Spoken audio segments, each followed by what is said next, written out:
सबको जय मसीह की। प्रियो, आइए आज परमेश्वर के कलाम और उसके वचन से आज सीखेंगे। आज का जो विषय है, आग छुटकारे को लेकर के आती है। पहला राजा उसके 18 अध्याय उसके 21 पद में लिखा है, और एलिय्याह सब लोगों के पास जाकर कहने लगा, तुम कब तक दो विचारों में लटके रहोगे? यदि यहोवा ही परमेश्वर है तो तुम उसके पीछे हो लो, और यदि बाल ही परमेश्वर है तो उसके पीछे हो लो। लोगों ने उसके उत्तर में कुछ भी बात ना कही। मेरे प्रियो, सबसे बड़ा आनंद ये दुनिया की आशीष नहीं है। सबसे बड़ा आनंद यह है कि हम स्वर्ग जा रहे हैं, और इस आशीष को शैतान हमसे किसी भी तरह से छीन नहीं सकता। जब हम स्वर्ग जाएंगे, वहाँ ना तो रोना होगा, ना कोई दुख होगा, ना कोई अंधेरा होगा।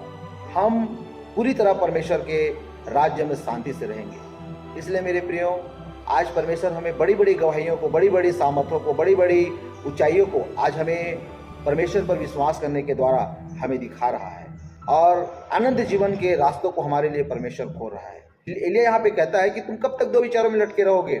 अगर यहोवा ही परमेश्वर है, यीशु मसीह परमेश्वर है, तो तुम उसके पीछे हो लो। यदि बाल अगर परमेश्वर है तो तुम उसके पीछे हो लो। तुम लोग ऐसा करो कि हम दोनों पक्षों को बकरे दो, एक इसके पास एक मेरे पास, और हम दोनों वेदी बना करके उस बकरे को, उस भेड़ को वेदी पर रखेंगे। जिसका परमेश्वर स्वर्ग से आग उतारेगा वही परमेश्वर होगा। मेरे प्रियो, लोगों ने कहा ये बहुत अच्छी बात है, इसलिए एलिय्याह ने ऐसा योजना बनाया।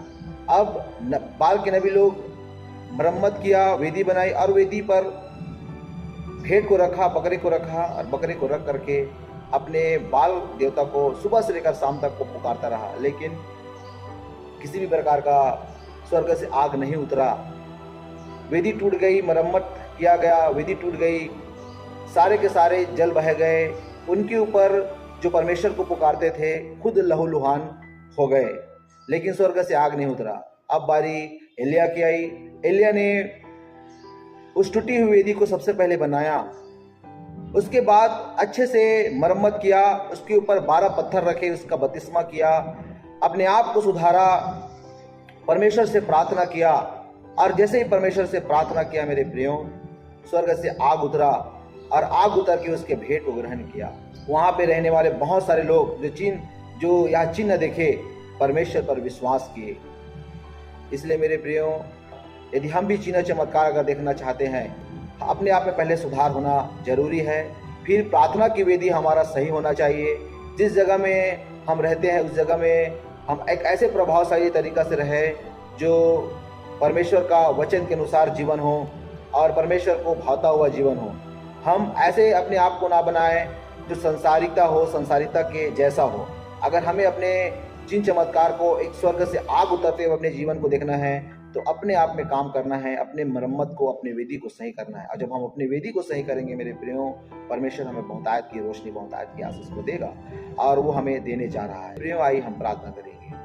स्वर्गीय पिता परमेश्वर, आपका बहुत बहुत धन्यवाद, आपके नाम की महिमा हो कि इस वचन के लिए आपने हमारे जीवन में दिया। आपका बहुत बहुत धन्यवाद, शुक्रिया मेरे प्रभु जी। सच में मेरे प्रभु जी, हमारे जीवन में पिता आप आग को उतारिए।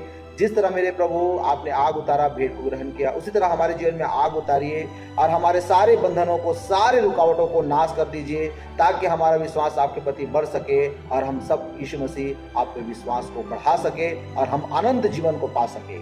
यीशु मसीह के नाम में प्रार्थना, आमीन।